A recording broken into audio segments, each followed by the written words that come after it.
Hello, नमस्ते। मैं दिलीप मंडल और आपसे आज मैं जाति जनगणना के बारे में बातचीत करने के लिए प्रस्तुत हुआ हूँ।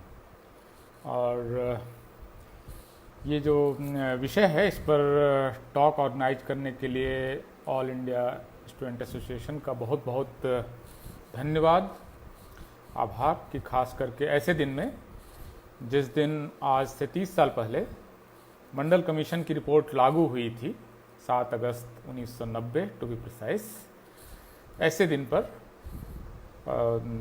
इस टॉक को ऑर्गेनाइज करने के लिए मैं सबसे पहले तो आयशा का बहुत बहुत आभारी हूँ, बहुत बहुत धन्यवाद उनको देता हूँ कि इस रेलेवेंट और इस समय जिस टॉपिक की बहुत ज़्यादा चर्चा है नेशनल पब्लिक डिस्कोर्स में, पब्लिक डिबेट में, पब्लिक स्फीयर में जिस बात की बहुत चर्चा है, इस विषय पर आपने ये टॉक आयोजित की है। विषय को अगर मैं देखूं तो ये इसको अगर फ्रेम किया जाए तो दो हिस्से में इसको मोटे तौर पर आप बांट सकते हैं कि जाति जनगणना से कौन डरता है, और इसका दूसरा हिस्सा है कि जाति जनगणना का डर क्यों है, कौन डरता है और क्यों डरता है। ये दो क्वेश्चंस हैं, तो इन दोनों क्वेश्चंस को मैं एड्रेस करने की कोशिश करूँगा। और आप सब लोग जो भी देख रहे हैं, देवेश कुमार महावार, जय भीम साहब, और भी जो लोग देख रहे हैं उन सबका अभिनंदन, और मंडल दिवस के आप सब लोगों को बहुत बहुत मंगल कामनाएं। एक तरह से बहुत ऐतिहासिक दिन है, क्योंकि एक तरह से आज़ादी के बाद के भारत में इतने बड़े सामाजिक समूह को इतनी बड़े पैमाने पर हिस्सेदारी देने का और कोई इतना सीधा कार्यक्रम कम से कम भारत में तो नहीं हुआ है। तो एक तरह से ये हिस्टोरिकल ओकेज़न है और ऐसे मौके पर ये बातचीत हो रही है। तो इस क्वेश्चन का पहला पार्ट है कि जाति जनगणना से कौन डरता है। तो क्योंकि इस समय सरकार बीजेपी की है और इस समय जनगणना करने का जो दायित्व है वो बीजेपी का है, और बीजेपी जनगणना से भाग रही है, जाति जनगणना से, इसलिए हम इस पहले सवाल का जवाब तो बहुत साफ साफ होगा कि जाति जनगणना से बीजेपी डरती है। क्योंकि इस समय कोई भी और पॉलिटिकल पार्टी इस समय भारत में नहीं है, कोई स्टेट लेवल की पार्टी या कोई नेशनल लेवल की पार्टी जो जाति जनगणना का विरोध कर रही है। जाति जनगणना से इस समय बहुत साफ साफ 2021 का अगर क्वेश्चन है कि 2021 में जाति जनगणना से कौन डर रहा है, तो इस सवाल का बिल्कुल स्पेसिफिक और एकदम सीधा सा जवाब होगा कि जाति जनगणना से बीजेपी डर रही है, आरएसएस डर रहा है, सरकार डर रही है, नरेंद्र मोदी डर रहे हैं, अमित शाह डर रहे हैं। बिल्कुल स्पेसिफिक सवाल का स्पेसिफिक जवाब। अब बीजेपी का जो जाति जनगणना से डर है, इसको आप अगर इसकी पूरे जनगणना की हिस्ट्री में अगर आप इसको सिचुएट करेंगे तो आपको कुछ और दिलचस्प आंकड़े मिलेंगे, कुछ और दिलचस्प फैक्ट मिलेंगे। और जाति जनगणना से जो बीजेपी का डर है वो सिर्फ 2021 का डर नहीं है, ये डर थोड़ा पुरानी कहानी है। तो आप लोग अगर दिलचस्पी हो और कोई कमेंट में ये ना कहे कि मुझे कहानी नहीं सुननी है, तो मैं वो कहानी आप लोगों को बताना चाहूँगा कि जाति जनगणना से बीजेपी कब से डर रही है। बल्कि ये तीसरा क्वेश्चन हो गया, क्यों डर रही है, ये मतलब एक तरह से एक और क्वेश्चन है। लेकिन कौन डर रहा है, बीजेपी डर रही है, कब से डर रही है ये मैं बताता हूँ, और क्यों डर रही है उसके बाद बताता हूँ। तो बीजेपी का जनगणना को लेकर, जाति जनगणना को लेकर डर बहुत पुराना है। बीजेपी अगर आप देखें, मैं इसको अगर 90s में इस क्वेश्चन को वहाँ पर सिचुएट करूँ, तो 1990 में जब मंडल कमीशन लागू होता है तो उसी समय राम मंदिर का आंदोलन तेज कर दिया जाता है। ये आप कोइंसिडेंस नहीं है, ये कोई संयोग नहीं है, ये राजनीति है।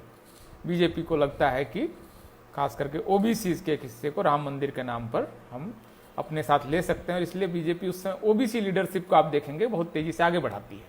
कल्याण सिंह, विनय कटियार, उमा भारती, शिवराज सिंह चौहान, ये सारी जो लीडरशिप है बीजेपी की उस समय, खास करके स्टेट की लीडरशिप उन्होंने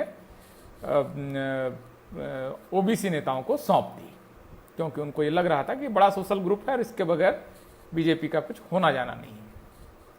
तो 1991 वो साल है जिस साल जाति जनगणना भारत में पहली बार होनी चाहिए। थोड़ा सा और इतिहास में पहले जाते हैं, 3-4 मिनट में मैं आपको जनगणना की एक ब्रीफ हिस्ट्री देता हूँ, जिसमें से ज़्यादातर आप लोगों को मालूम होगा, लेकिन फिर भी एक क्योंकि कुछ लोगों को अगर नहीं मालूम है तो उनके लिए मैं बता दूं कि भारत में जो सेंसस है, सेंसस ऑपरेशंस, ये शुरू होता है 1864-65 के आसपास, और ये 1872 में पहली जनगणना पूरी होती है, लंबे समय तक चलती है। इसको एक तरह से डिकेडल सेंसस नहीं कहते हैं, क्योंकि सेंसस ऑपरेशन जो है वो बहुत सिंक्रोनाइज्ड होना चाहिए और स्पेसिफिक टाइम फ्रेम के अंदर होना चाहिए। तो ये जनगणना एक धुंधली सी जनगणना है, लेकिन फिर भी ये जनगणना तो है ही। 1881 ये पहला डिकेडल सेंसस है भारत का, और उसके बाद से हर 10 साल पे भारत में जनगणना हुई है। सिर्फ एक जनगणना का आंकड़ा हमारे पास नहीं है, वो 1941 का सेंसस, क्योंकि सेकेंड वर्ल्ड वॉर हो रहा था और उसको उस समय की सरकार ने उसको टेबुलेट करना जरूरी नहीं समझा, संभव नहीं था, वो मैन पावर इसमें नहीं लगाना चाह रहे थे। तो 1941 के अलावा 1881 के बाद से हर सेंसस की रिपोर्ट हमारे पास मौजूद है, लाइब्रेरीज में है। आप JNU से लेकर DU की लाइब्रेरीज में कई जगह पर मौजूद है, ये कई जगह तो वेबसाइट्स वगैरह पर भी हैं। थॉमस पिकेटी ने 31 का सेंसस जैसे कि अपनी वेबसाइट पर डाल दिया है। थॉमस पिकेटी आप जानते हैं, फ्रांस के इकोनॉमिस्ट हैं। तो जो जनगणना हुई, पहली जनगणना में 17 क्वेश्चन थे, और उसमें कास्ट का क्वेश्चन था, रिलीजन का क्वेश्चन था, लैंग्वेज का क्वेश्चन था, एजुकेशन का क्वेश्चन था, कच्चा पक्का मकान का क्वेश्चन था। ये सारे क्वेश्चन थे, 17 क्वेश्चन थे। उसका जनगणना में क्वेश्चन अगली जनगणना में थोड़े कम हो जाते हैं, लेकिन कास्ट, रिलीजन और लैंग्वेज फिर भी रहता है। बाद में फिर जनगणना के क्वेश्चन बढ़ने लगते हैं सेंसस में, और वो नंबर्स आगे चलकर आपको 42-43 क्वेश्चन तक पूछे जाते हैं। तो 1881, 1891, 1901, 1911, 1921, 1931, ये सारे सेंसस में कास्ट का क्वेश्चन है। क्योंकि सेंसस देखिए इसको अगर आप क्या ऑपरेशन है, सेंसस क्यों है, दरअसल कोई भी सरकार जो चलती है उसके लिए उसको बहुत सारी इंफॉर्मेशन की जरूरत होती है, बहुत सारे आंकड़े जुटाए जाते हैं। 10 साल में एक बार मौका होता है, तो सरकार कोशिश करती है कि जिन भी आंकड़ों की जरूरत पड़ सकती है वो सारे आंकड़े जुटा लिए जाएं। उनमें से कुछ आंकड़ों का वो इस्तेमाल करती है, कुछ का नहीं करती है, लेकिन आंकड़े सारे जुटा लिए जाते हैं। इसी वजह से सेंसस ऑपरेशंस में यूएस में अगर आप देखेंगे तो सारी एथनिसिटीज़ के आंकड़े जुटाए जाते हैं, वाइट्स, ब्लैक्स, हिस्पैनिक्स, जिसको लैटिनोज बोलते हैं, Asian American, even illegal migrants के भी वो आंकड़े जुटाते हैं। मतलब कि जो देश में जो भी आदमी है वो किसी न किसी तरीके से गिना जाए, उसको कैटेगरीज में डाला जाए और उसके आंकड़े जुटाए जाएं। This is the purpose of the census operations globally. तो भारत में भी जनगणना होती गई, 1931 तक के जनगणना के आंकड़े आपके पास हैं, उसमें कास्ट इनुमरेट हुआ। 41 ऑब्वियसली मैंने आपको बता दिया कि वो पॉसिबल नहीं था because of second world war. अब ना आता है अगला एक पीरियड, बहुत इंपॉर्टेंट साल है 1951, इसमें सेंसस होना है। नई आज़ादी मिली है, नेहरू के लीडरशिप में एक मॉडर्न इंडिया का एक कुछ ड्रीम जैसा आता है कि हम एक मॉडर्न नेशन बनाएंगे। तो उस समय के जो पॉलिसी फ्रेम करने वाले हैं उन्होंने ये फैसला किया कि as we are entering into a modern India and we are adopting a very modern mode of governance, that is democracy, so let's hope and let's wish that caste will disappear or wither away, and for if that is going to happen, what we will do with caste data, so let's not enumerate caste. So that was the rationale, that was the logic, that was the argument from the Nehru government, that let's not enumerate caste as we are entering into a new phase in the life of nation, when these identities, these primordial primitive identities will not be required, and at least not for the governance. तो ये नहीं गिनते हैं, छोड़ देते हैं। Fine. अब ये लेकिन कॉन्स्टिट्यूशन के पूरे फ्रेम के खिलाफ है, क्योंकि कॉन्स्टिट्यूशन में अनटचेबिलिटी तो एबोलिश की गई है, लेकिन कास्ट को बहुत जगह कई आर्टिकल्स में स्वीकार किया गया है कि ये है, और कास्ट कॉन्स्टिट्यूएंट असेंबली डिबेट में बहुत बार बार आता है। बार बार मतलब आपको ये डिबेट होता हुआ दिखता है। इवन आर्टिकल 16(4) जो ओरिजिनल कॉन्स्टिट्यूशन का पार्ट है, उसमें ये क्वेश्चन आता है कि सोशल ग्रुप्स को अगर अंडर रिप्रेजेंटेशन है और बैकवर्डनेस है तो उनको रिजर्व होना है। कॉन्स्टिट्यूशन में जब ये चीज़ें हैं, आर्टिकल 340 है जिसमें socially and educationally backward classes के लिए आपको प्रोविजंस करने हैं। जब कॉन्स्टिट्यूशन में ये सारे प्रोविजंस हैं तो बगैर आप कास्ट डाटा के इस क्वेश्चन को कैसे रिजॉल्व करना चाहते हैं? कास्ट डाटा के बगैर आप socially and educationally backward classes की पहचान कैसे करेंगे? आर्टिकल 340 का जो मैंडेट है, या अंडर रिप्रेजेंटेशन कैसे पता करेंगे अगर आपके पास डाटा नहीं है, जो आर्टिकल 16(4) का मैंडेट है। तो खैर अब वो नई सरकार थी, नया उत्साह था, कुछ आधुनिक भारत बनाने चले थे लोग, तो कोशिश कर ली उन्होंने। लेकिन आप 2021 में बैठकर आपको मालूम है कि वो जो उनका विश था, या कोई देखे तो कह सकता है कि उनकी कनिंगनेस थी, कुछ भी रहा होगा, caste refuse to wither away from public life and it's still part of our almost all sphere of life, it's there, मतलब इट हैजंट गॉन अवे। सोच लिया तो चली जाएगी, जैसा कुछ नहीं हुआ, फाइनली ये है। तो नहीं देखने से बीमारी ठीक नहीं हुई, बीमारी शायद देखने से ठीक हो जाएगी। तो बीमारी को अगर आप देखेंगे ही नहीं, मुझे देखना है, खरगोश ने आंख बंद कर ली तो इसलिए तो ऐसा नहीं है कि शेर उसको नहीं, बाघ उसको नहीं खाएगा या बिल्ली नहीं खाएगी, मतलब जो भी है। तो नहीं देखने का उन्होंने रास्ता चुना। एक क्लैरिफिकेशन मैं यहाँ पर आपको दे दूँ कि ऐसा नहीं है कि कास्ट इनुमरेट होना बंद हो गया, क्योंकि उसी कॉन्स्टिट्यूशन में एससी और एसटी को आपको पॉपुलेशन के प्रोपोर्शन में लेजिस्लेचर में रिजर्वेशन देना था। ये पूना पैक्ट का जो आपका आदेश था, मैंडेट था, जो भी उसको वहाँ से आपका कंसेंसस बना था। तो इसलिए एससी और एसटी को का इनुमरेशन कभी बंद नहीं हुआ। कोई भारत में ऐसी सेंसस नहीं हुई जो कास्ट सेंसस नहीं है। 51 के बाद सिर्फ ये हुआ कि ओबीसीज और जिसको आप एक सवर्ण कास्ट, द्विज कास्ट या इंटरमीडिएट कास्ट बोलते हैं, नॉन ओबीसीज, उनके अलावा बाकी कास्ट इनुमरेट होती रही। तो एससीज एंड एसटीज इनुमरेट होते रहे और बाकी कास्ट नॉट इनुमरेटेड कैटेगरी में चले आए। तो दो तरह का आपको कैटेगरी बन गई भारत में, एक जातियां जिनको गिना जाएगा, एक जाति जिनको नहीं गिना जाएगा। तो जाति जनगणना भारत में कहीं बंद नहीं हुई है। अभी भी आपको 2011 के सारे आपको शेड्यूल कास्ट की पॉपुलेशन कितनी है, शेड्यूल ट्राइब की पॉपुलेशन कितनी है, उसमें डिफरेंट कास्ट की क्या पोजीशन है, किनका एजुकेशन कितना, ये सारा डाटा अवेलेबल है, आपने गवर्नमेंट ने वेबसाइट में डाल दिया है। तो इसका मतलब कास्ट की गिनती कभी बंद नहीं हुई है। ठीक है, तो अब सिर्फ ये है कि आप सेलेक्टिव हो गए, चलता रहा, ठीक है। आपको बहुत जरूरत पड़ी, फर्स्ट जो आपने फर्स्ट बैकवर्ड क्लासेस कमीशन बनाया, काका कालेलकर कमीशन, तब उनको भी डाटा की जरूरत पड़ी। उसके बगैर उन्होंने एक रिपोर्ट वगैरह दे दी और ये भी कह दिया कि ये सब लागू करने की जरूरत नहीं। काका कालेलकर कमेटी की रिपोर्ट बहुत अजीब रिपोर्ट है, फर्स्ट बैकवर्ड क्लासेस कमीशन। फिर 1979 आता है, जिसमें कि जनता party government second backward class commission बनाती, जिसको हम लोग पॉपुलरली मंडल कमीशन के नाम से जानते हैं। तो मंडल कमीशन ने काम शुरू किया, उनको ये काम दिया गया कि आप आइडेंटिफाई कीजिए और उनके डेवलपमेंट के उपाय सुझाइए। ये दो उनको काम दिया गया। ये फ्रेम है कॉन्स्टिट्यूशन में, मतलब उसके आर्टिकल 340 के तहत ये कमीशन गठित हुआ। अब अध्यक्ष बने वीपी मंडल साहब, 5 मेंबर की कमेटी, बैठ गए साहब कि चलो पता करते हैं कि इनकी क्या पोजीशन है। अब पता करने निकले तो पता चला कि कुछ आंकड़ा तो है ही नहीं। सरकार से मांगा, आंकड़े दीजिए, सरकार ने कहा नहीं है। तो इन्होंने कहा भाई ऐसे कैसे, मतलब फिर काफ़ी लेटर्स वगैरह मांगे गए, ये सब आपको आर्काइव में मिल जाएगा काफ़ी कुछ आपको। तो उन्होंने कहा कि 31 का है, मतलब आप उससे काम चला लीजिए। तो 1931 का इनको सेंसस का डाटा प्रोवाइड कर दिया गया। इससे काम नहीं चल रहा था, क्योंकि उसके बाद आपका देश टूट चुका था, बहुत बड़े पैमाने पर माइग्रेशन हो चुका था, लोग मरे थे और तमाम तरह की स्थितियाँ, अर्बनाइजेशन हुआ, फिर कुछ इंडस्ट्रियल सेंटर्स बने जहाँ आबादी तेजी से यहाँ से वहाँ चली गई, इस स्टेट से उस स्टेट, बहुत कुछ हो रहा था। तो 31 का डाटा उस तरह से बहुत ऑथेंटिक डाटा नहीं रह गया था।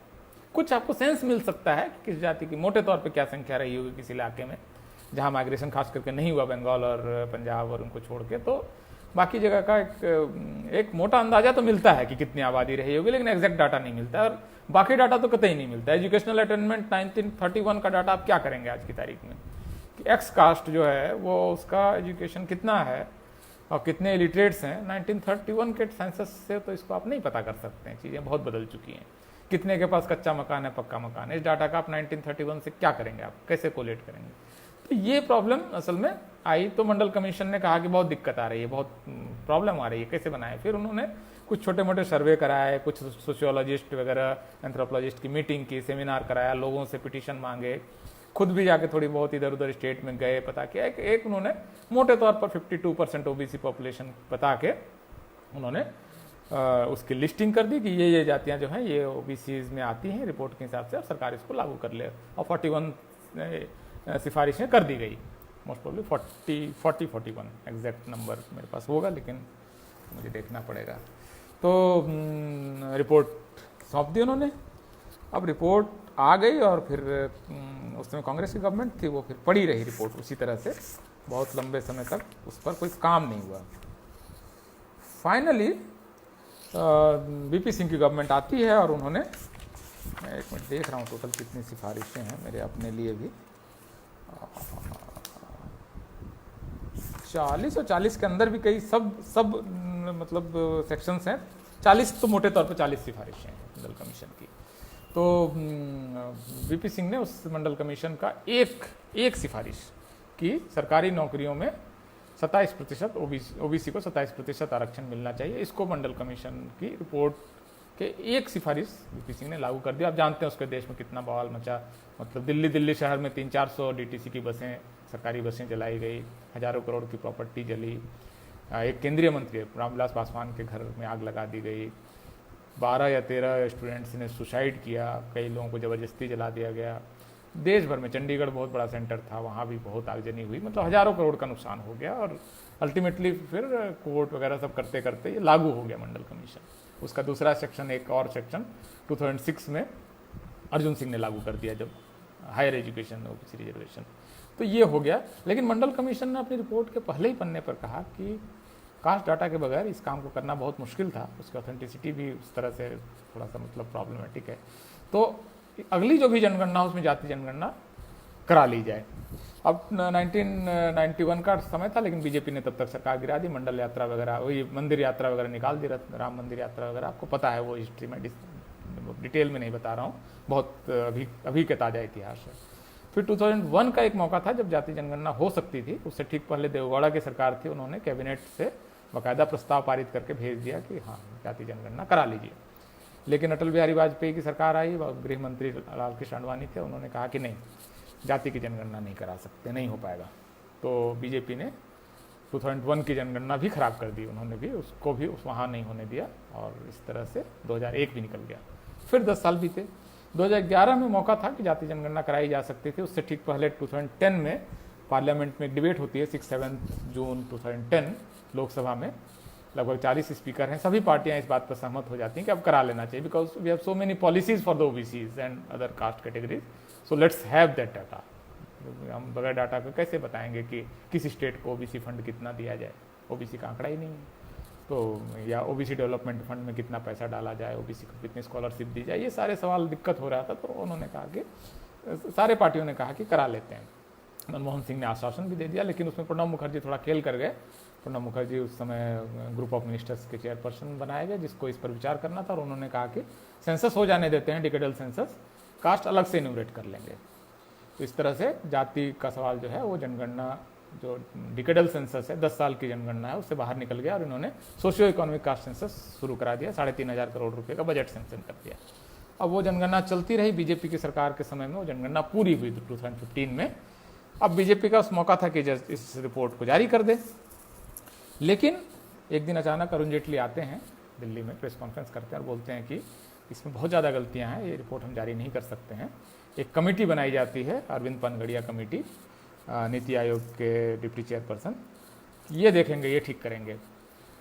अब याद कीजिए कि 2016-17 का ये टाइम है, और चीज़ें फिर अरविंद पनगड़िया आए थे देश का इकॉनमी ठीक करने के लिए, और देश की इकॉनमी जब ठीक होते हुए नहीं दिखी, डिमोनेटाइजेशन वगैरह हो गया, तो अरविंद पनगड़िया भारत छोड़ के निकल लिया अपनी पुरानी नौकरी में। कोलंबिया यूनिवर्सिटी में पढ़ाते हैं, बोले कि ये देश इनसे तो संभलेगा नहीं इकॉनमी, मैं तो वापस चला कोलंबिया पढ़ाने के लिए, अपनी नौकरी बचाता हूँ। तो चले गए साहब कोलंबिया, और जो जनगणना का काम उनको ठीक करना था उसकी एक भी मीटिंग नहीं हुई उस कमेटी की, और सरकार ने एक दिन घोषणा कर दी कोई रिपोर्ट जारी नहीं कर सकते हैं। तो ये दूसरा बीजेपी ने जनगणना को खराब किया, इसको आने नहीं दिया। और अब तीसरा जो 2019 इलेक्शन से पहले आप याद कीजिए, बीजेपी खास करके मोदी ने अपनी ओबीसी आइडेंटिटीज़ को बहुत अपफ्रंट किया कि मैं पिछड़ा माँ का बेटा हूँ, मुझे प्रियंका ने नीच बोल दिया, हाँ मैं नीच माँ का बेटा हूँ, पिछड़ी जाति का हूँ इसलिए नीच कहा गया, वगैरह वगैरह। पहली बार किसी प्रधानमंत्री ने अपनी जाति की पहचान को इतना ज़्यादा सामने लाया। तो नरेंद्र मोदी मतलब हर तीसरी मीटिंग में कहने लगा अचानक से कि मैं पिछड़ी माँ का बेटा हूँ, वगैरह वगैरह। उसी समय राजनाथ सिंह ने एक दिन प्रेस कॉन्फ्रेंस करके कहा कि अगली सेंसस में हम ओबीसी की गिनती कराएंगे साहब, आप लोग खुश हो जाइए। ओबीसी को मतलब एक आश्वासन दिया गया, लेकिन चुनाव बीत गया और उसके बाद बीजेपी ने अब अनाउंस कर दिया है पार्लियामेंट में। नित्यानंद राय जो MOS होम हैं, गृह मंत्री, राज्य मंत्री, उन्होंने कहा कि हम कास्ट की गिनती नहीं कराएंगे, सिर्फ शेड्यूल कास्ट और शेड्यूल ट्राइब की गिनती कराएंगे।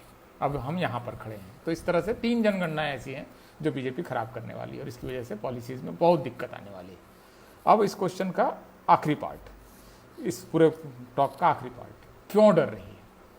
एक्चुअली बीजेपी का जो एक विराट हिंदू है, उसका जो ग्रेट एक हिंदू मतलब एक होलसम आइडेंटिटी है हिंदू की ना, वो कास्ट उसको एक तरह से उसमें फॉल्ट लाइंस जो हैं वो कास्ट है, वो क्लीवेजेज हैं, वो फ्रिक्शन के पॉइंट्स हैं जहाँ पर उनका विराट हिंदू कमज़ोर पड़ता है। हिंदू मुस्लिम बाइनरी में हिंदू और मुस्लिम इन दोनों का जब सवाल आता है तब हिंदू मजबूत हो जाता है। जो बाबा साहब अम्बेडकर ने एनालिसिस ऑफ कास्ट में बहुत साफ साफ लिखा है कि हिंदू सिर्फ तभी हिंदू है जब वो सामने मुसलमान हो, दंगा हो। ये एकमात्र कैटेगरी टाइम है जिस समय हिंदू हिंदू होता है, अदरवाइज वो अपने अपने जाति में तो वो अपने चूहे के बिल में अपना अपना मतलब अपना अपना रहता है। रैट वर्ड ये हैड यूज्ड कि वो उसी तरह का है, मतलब उसका जो मतलब कॉमरेडशिप है उनकी, हिंदू कॉमरेडशिप, ये तभी आती है जब सामने मुसलमान हो और डर लगे, मतलब दंगा हो रहा हो। तो ये बीजेपी हमेशा हिंदू मुस्लिम इशू, इसलिए वो हमेशा कोई ना कोई हिंदू मुस्लिम इशू को सामने रखती है। वो लव जिहाद हो, CNRC हो, वो कभी इसमें कश्मीर में भी मुसलमान देख लेती है, पाकिस्तान में भी मुसलमान देख लेती है, जबकि वो एक अलग देश है मतलब फिर भी। तो वो कभी गाय लिंचिंग कुछ ना कुछ मतलब 3 तलाक, कभी यूनिफॉर्म सिविल कोड, कोई ना कोई एक, कभी मंदिर, कभी काशी वगैरह। आप उसके सेंट्रल थीम के तौर पर बीजेपी में हिंदू मुस्लिम बाइनरी का कोई ना कोई टॉपिक हर समय ऊपर रहता है। तो इसमें बीजेपी को दिक्कत होती है। दरअसल कास्ट जब कोई टॉपिक के तौर पर सामने आता है तो उनको इसमें दिक्कत होती है, इसलिए बीजेपी का डर है और डर वाजिब है कि अगर वो सवाल आ गया तो फिर हिंदू जो है वो हिंदू नहीं रहेगा, वो 6000 जातियाँ होंगी और अपने अपने अधिकार मांगेंगी, जो एक डेमोक्रेसी में होना भी चाहिए कि अधिकतम लोगों को अधिकतम लाभ, अगर बहुत एक यूटिलिटेरियन रॉ आइडिया के तौर पे भी यूज़ करें जो कि बहुत अच्छा नहीं है। अधिकतम लोगों का अधिकतम लाभ क्या, सबका लाभ होना चाहिए। तो सब मतलब अधिकतम लोगों का अधिकतम लाभ एक तरह से जो माइनॉरिटी राइट्स के खिलाफ है, ये आर्गूमेंट जस्टिस के प्रिंसिपल के खिलाफ है। तो फिर भी एक आर्गूमेंट के तौर पर अगर हम उसको ले भी लें कि अधिकतम लोगों का अधिकतम लाभ, तो ये अगर सवाल आ जाएगा तो फिर जातियाँ एक तरह से बहुत असर्ट करने लगेंगी कि हम कहाँ हैं जुडिशरी में, हम कहाँ हैं पावर इंस्टीट्यूशंस में, हम कहाँ हैं डेमोक्रेटिक इंस्टीट्यूशन में, ये सवाल उठने लगेंगे। तो बीजेपी की कोशिश है कि किसी भी तरह से कास्ट का क्वेश्चन थोड़ा सतह के नीचे रहे, कारपेट के नीचे रहे, वो इस्तेमाल खूब करें।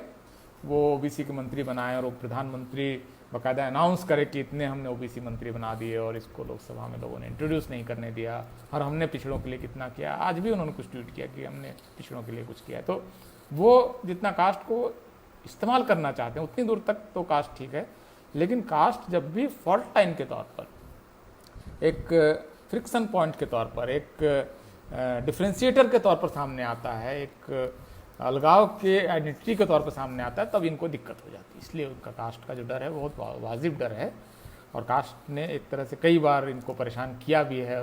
खास करके साउथ में इनकी जो एंट्री नहीं बन पा रही है वो इसी वजह से। कर्नाटक में भी इनको लिंगायत एंट्री है, लिंगायत के बगैर बीजेपी वहाँ 0 है। बीजेपी से अगर अभी एक कास्ट सिर्फ निकल जाए लिंगायत तो फिर बीजेपी पर कुछ नहीं बचता है। इसलिए लिंगायत चीफ मिनिस्टर हटाया येदियुरप्पा को, तो दूसरा लिंगायत उन्होंने बोम्मई को बनाया। ये मतलब आप इसको समझिए कि बीजेपी वहाँ पे कास्ट पार्टी है जो बाकी कुछ कास्ट को जोड़ती है, वो हिंदू पार्टी उस तरह से है भी नहीं।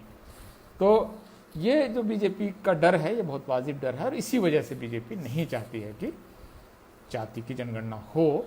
हालांकि इस समय कम से कम 3 स्टेट असेंबलीज ने अपना रिजोल्यूशन पास करके भेज दिया है, महाराष्ट्र, उड़ीसा और बिहार ने, और लगभग सारी पार्टियां इस समय कह रही हैं कि कास्ट सेंसस कराई जाए। उसमें नवीन पटनायक से लेकर एक समय तृणमूल की ने भी कहा था, CPM ने भी कहा था 2010 की डिबेट में कि कास्ट इनोमरेशन होना चाहिए।